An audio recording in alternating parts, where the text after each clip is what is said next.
Hey everyone, you're watching Soundwaves TV. Chasta here with my absolute girl crush, Miss Gretchen Menn. I couldn't wait to spend Valentine's with you. know. I love you. I love you. It's so cheesy, but behind the scenes. So you're our first guest on this season, which feels so right. But behind the scenes, it is actually Valentine's Day. So when Dennis booked this, and he was like, "Yeah, Gretchen's coming on," and I was like, "I get to spend Valentine's Day with Gretchen." Like I was so. Well, that's why I said yes.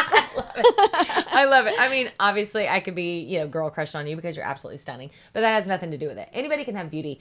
No one can be Gretchen Menn. And with your absolute unbelievable talent, that's why we were here to focus on you. So you've been on with us with Zepparella before, Yes. which we love. And still to this day, by the way, I think that's like our highest viewed video Really? interview of all time on YouTube. Wow. Yeah, which is so well, cool. You're good. That's why. Oh, yeah, it has everything to do with us, obviously. But we wanted to bring you on because you're such a superstar and you have your solo work that I love so much. We love so much. So we, wanted to dive in and just focus on you. Aw. It's your time. Oh, your well, time you're to so shine. Sweet. You're so sweet. What do you want to talk about? Well, you've got so much to offer. I mean, you're a phenom guitarist, and I cannot overstate that. You're from San Francisco, right? Yeah, well, I was born at Stanford, so from Palo Alto specifically. Okay. I say San Francisco because I'm just still not used to people knowing exactly where Palo Alto is. Yeah, that's understandable. Yeah. Whenever you grew up in the Bay Area, like, how did your musical journey start? Okay, so a lot of people have a hard time believing that my dad didn't just put a guitar in my hands because he's a writer and he wrote for Guitar Player magazine. Yeah. But as a kid, I didn't really I don't know how many kids really pay close attention to what their parents do. I just knew my dad was a writer, and when he was home, I was happy to see him. Right. And, Didn't it's ask like, too I didn't many be like, so questions. tell me what exactly you write about, Dad, Right.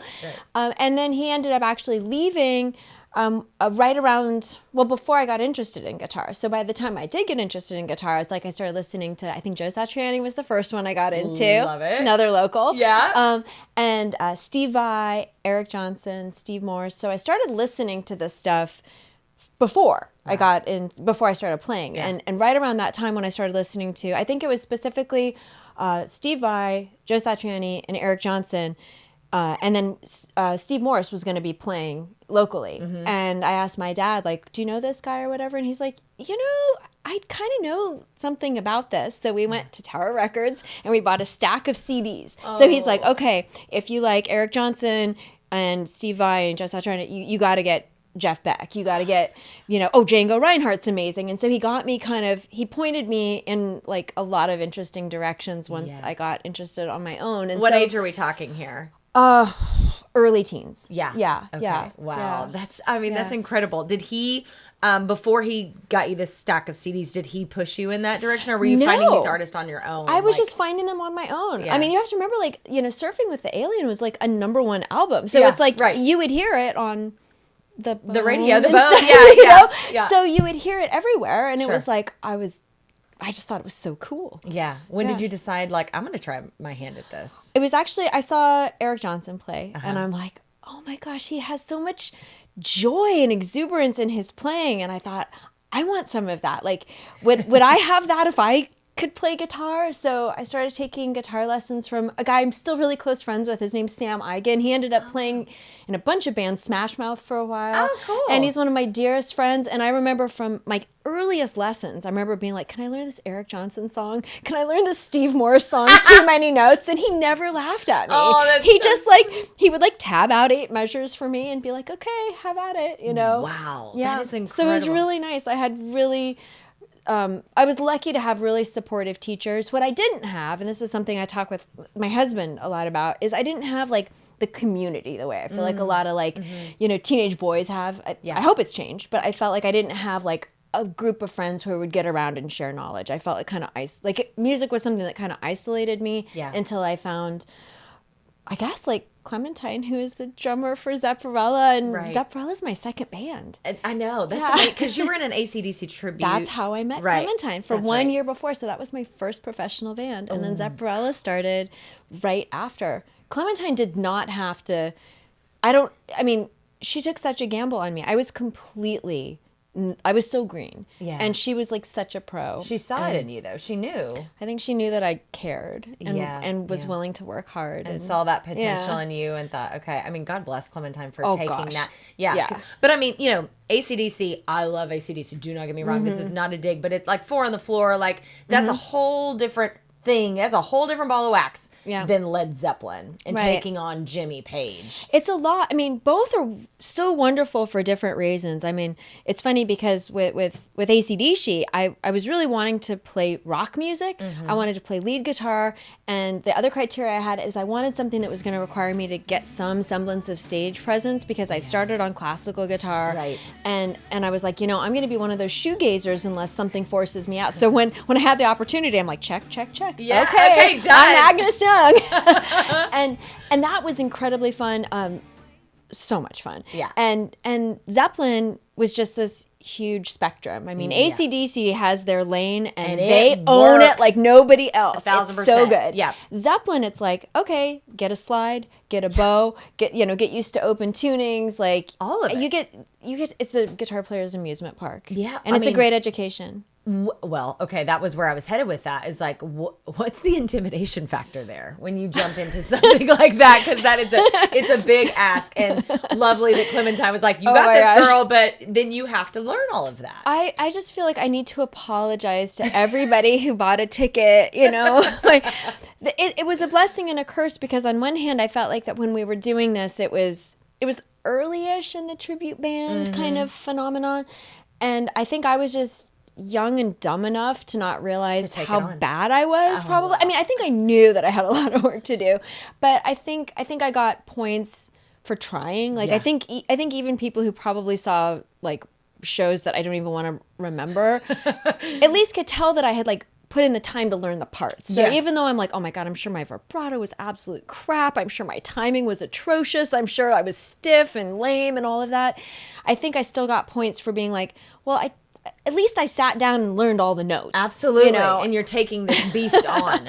And I think, there was probably, maybe a little bit of, I think the low expectations worked in our favor. So it meant that, when you show up and people expect you to be absolute crap and then you're not you're not and you're entirely better, crap. you have good moments where it's not as crappy, then they're like, oh, pleasantly surprised. So I think that, I don't know. I feel like I got really lucky to start playing a lot really early on. Yeah. And I don't know how lucky I was to have people suffer through, my growing up on stage. Yeah, well, and that's exactly what you've done. And I have to be careful when I talk about you to maybe somebody who isn't aware of you. I describe you sometimes as a guitar phenom. And I never mean to say that like, oh, you were just born with all this talent, because I know you do have a lot of talent, but the work, the never ending, your whole soul is in it type of work that you have really dove in your whole career. I mean, don't you have your master? Are you getting your master's? Yeah, I'm getting an MFA in orchestration and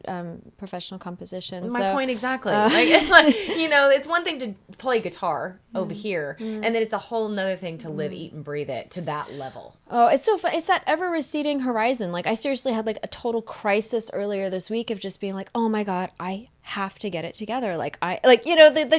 We all have that. I feel like guitar, well, I don't, maybe everybody does. I feel like guitar players, it's like we're so surrounded by such incredible musicians from every corner that, and as soon as you think you know how good Joe Satriani is, and then you sit down and you listen to it again and you listen really attentively, you're like, wow, all of these things that I didn't think were difficult that I now know are difficult, and he's so amazing at.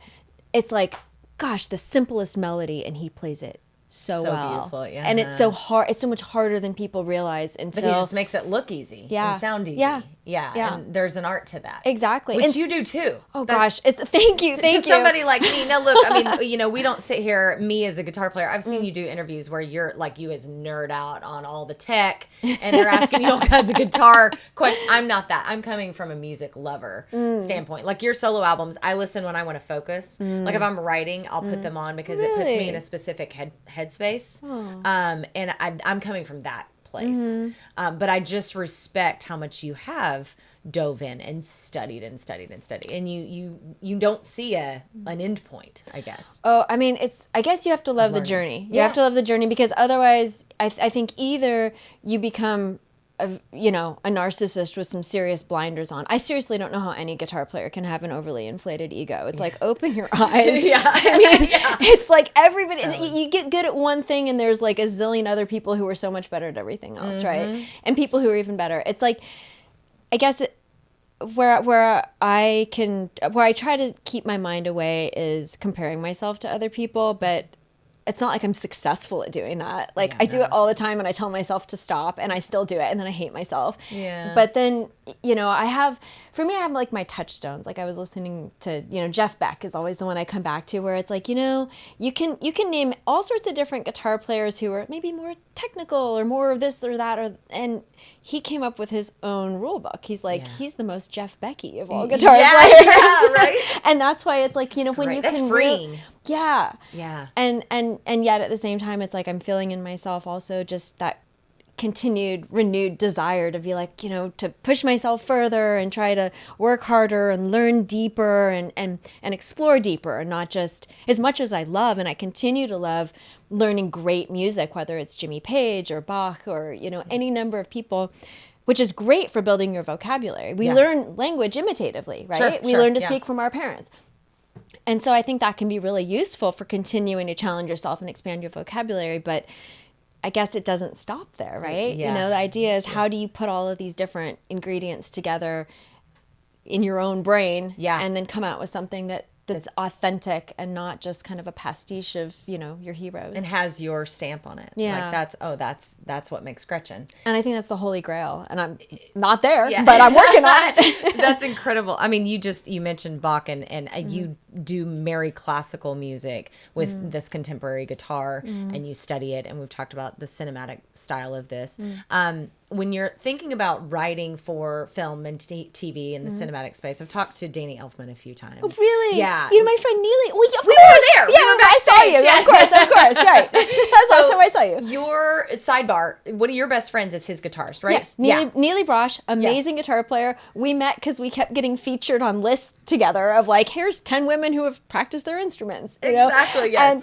And so I think I just I looked her up on YouTube or something, and I was like, oh wow, I hate myself so much right now. She's so phenomenal. She's so good. She's so good. But then I think I just wrote her a note, and because I feel like camaraderie wins over competition. And when somebody becomes your friend, you can't be in competition with them because you're just happy that you have such badass friends. Yes. And so I reached out to her, and she responded so sweetly, and we basically became really good friends instantly. And she's one of my dearest friends. That's and an so amazing, sweet. Amazing musician. Yeah. Okay. So there's two questions there. So Yes. we're going to go on the Danny, and then I'm going to bring her back up Okay. because I was going to talk about that too. So Danny, whenever, watching him explain how his mind sort of works when he's putting together something for the cinema, how does that work for you? Like, are you seeing a film, for instance, play out? Is it a vibe? Is it an energy? Do you feel like you're receiving something from the universe? Like, what's happening there? Okay. Let's get deep. Well, okay. I should preface this by saying Danny has a little more experience than I have in scoring movies. It's okay, but you're still, it's all the same. You're musicians. Sure. Yeah. What I found is there are different places you can get into creatively. Yeah. And I haven't found one that's necessarily better. The most enjoyable is when something just kind of, it feels like it, like a gift from the universe, and it just flows out. Yeah. I've had some pieces that happen that way, and it's so much fun because you bypass the hard work, and it's just like, I'm writing something and I love it and I'm moved by it and everything. Those are great, and they're really lucky when they happen, but they're not necessary. And I think that's the thing that a lot of people will end up limiting themselves by, is they assume that you have to have this inspiration to get good work done. Some of the things that I think turned out the best are things that were a lot like a more hard puzzle. Yeah. If you think about it, maybe not in terms of work, which is the word I just used, but more in terms of a puzzle. Some puzzles are harder to solve, but it doesn't mean that the punchline's any less cool. And sometimes it's even cooler, right? Yeah. And sometimes the pieces that require more work from you means that you have the opportunity to expand and grow in order to be able to finish that piece of music. Sure. And that's why you get to keep learning, right? A lot of times where things are sort of in that flow, maybe it's more because I'm working in like a comfort zone. Yeah. Whereas if I'm trying to push myself, to come up with new sounds or new textures or new harmonies or new orchestrations, it's because it's like I haven't gone there before. And now I have to figure out like, what's this all about? I love how you invest yourself though. Like I saw you one time talk about, this was a gut check for me. I was like, oh, she's so right on this. You were doing an interview and you were talking about like investing in listening to all of Bach or all of Mozart or reading all of Shakespeare. And you were talking about like, one of these days I'll get to the end of my life and regret all the TikTok time I spent if I haven't listened to all of that or if I haven't read all of Shakespeare. I'm a big Edgar Allan Poe fan. And me too. And I thought, well, there's definitely Poe I haven't read. So now I'm like, now I have to dive in. I stressed you out. Great. You're welcome. But it was inspiring because I just thought like, there's so much to learn from classic writing and classic music that you are putting into action in your work, obviously. But there's so much inspiration there.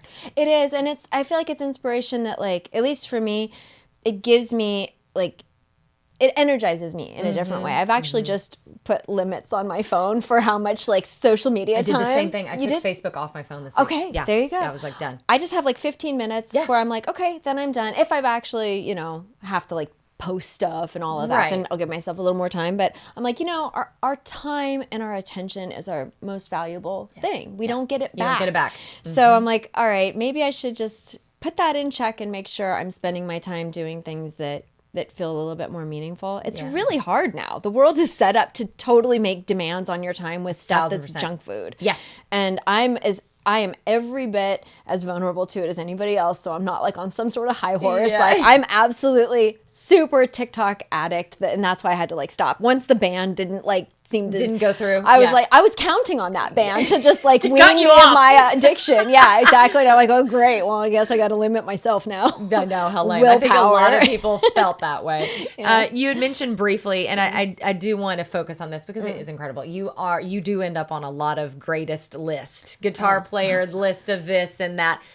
Tell us a couple of those. Brag on yourself just a second, and then we're going to talk about the female side. Okay, sure. I don't remember which ones. I mean, like guitar player top 50, I think it was. Oh, yeah. There's been a lot that have been really, really cool. Yeah. I think it's, maybe I don't take it in fully because I don't agree. Oh.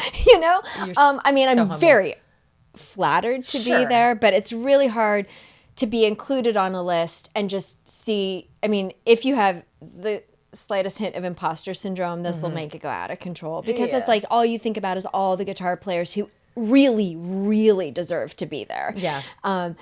But I can say maybe the coolest honor I've had recently is I got to perform a guitar concerto with the Utah Symphony. That's right. And that was amazing and terrifying. And that's doing something. That's like not just ending up on a list. That's like, I am doing It was work. Yeah, and it was like, and it's actually the composer's birthday today. Oh, Steve is it really? Mackey. Yeah, Oh, I just posted about it. That's but so cool. That was probably, in terms of like honors I've received, to have a composer who's truly a hero. He's been incorporating electric guitar into concert music since the 90s. He's done stuff with the Kronos Quartet, and if you just Google him, like he's done a badass. Yeah. And he one time I met him through like a pandemic project, and he mentioned, oh, I want to write a guitar concerto for you, and I'm like, oh yeah, yes, and also that sounds suspiciously like something that will never ever happen, right?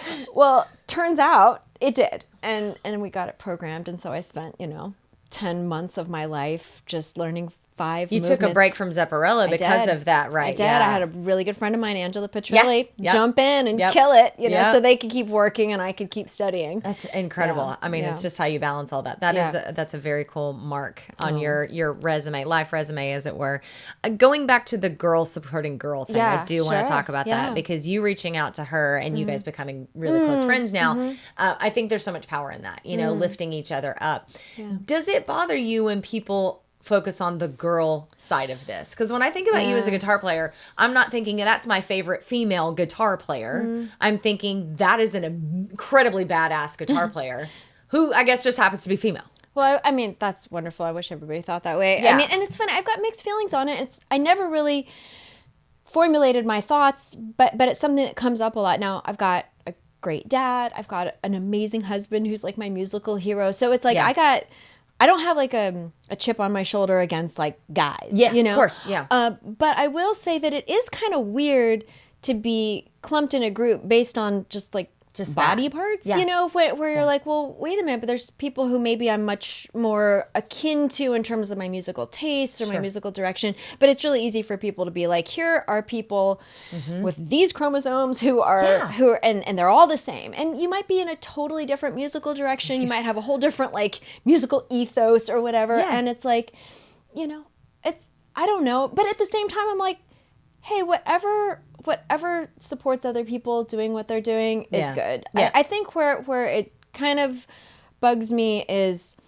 if it feels like a limitation or a pigeonhole. Yeah. And at the same time, I'd be an idiot to say like that it hasn't benefited me on some level. I think anytime you're more visible within a group of people, you get more eyes on you. And that's for better and for worse. Sure. You know, Oh, yeah. sometimes I feel like I'll get comments and I'm like, man, if I were a dude with an awesome beard and neck tattoos, You would never wouldn't have say said that. Totally, yeah. You'd be hearing it differently. Sure. They've even done There's a thing. bias, yeah. Yeah, I don't know if you've read Blink by Malcolm Gladwell, but he talks about how for a long time women were really underrepresented in symphony orchestras, and it was when anytime it would come up, people would, you know, the people who were hiring them would say, oh, well, they didn't have the power, blah, blah, blah, until they started doing auditions behind screens. And there you go. 50% now. And so it's like, I think there is still, and this was blind. This was just on how it sounded. Yeah. But I think As it should be. we're visual creatures. We are. It's true. hard. I mean, on one hand, we got to accept that's how it is. And on the other, we can say, well, can we do better? Can we do it a different Yeah, way? yeah. I hate to be inappropriate here, but I've been asked that question. And I'm like, I don't wake up thinking I have a vagina. I'm gonna go against the world today. Like that's not. You know what I mean? That's No, just I not think how about you what I think. have to practice. I'm not Exactly. like, oh, well, hello. Yeah, it's like here's what I need to do. Here's my art. I'm gonna go do that thing. Yeah, it's just weird. It's a weird focus. Well, and it's also one of those things. It's like, look, I don't know. Like, this is just what happened. Yeah. Like I came out like this. I love this. I do this. There you go. It is what it is. exactly. Like, you know, here's what I've worked on. Yeah. Here's what just happened to me. Yeah. You know, Yeah, that's like true. it's the stuff that you've worked on, I guess, is the stuff that you kind of wish people would pay more attention to. Yeah. Amen to that. Yeah. Yeah. My son loves you. He has Aw. your. I've told you this before. He has your guitar pick on his little nightstand. Oh It's the my cutest God, thing that's the ever. cutest thing ever. I love it. So yeah, you're a big celebrity in our house. What does 2025 look like for you? Oh my gosh, I can't believe we're already in February. I know, But I know. A lot of different stuff. Shows with Zepparella, shows with my original band. I recently just got booked to do, I don't know if it's confirmed yet. It sounds like maybe. Something for like an aviation thing because Ooh. I was a pilot as my responsible day job for a while. So Yes, I guess we it's did- the we first touched on time that. that being a pilot ever like got me a gig maybe. Yeah, where Yeah. your two worlds crossed. Yeah. Yeah, that's crazy. Exactly.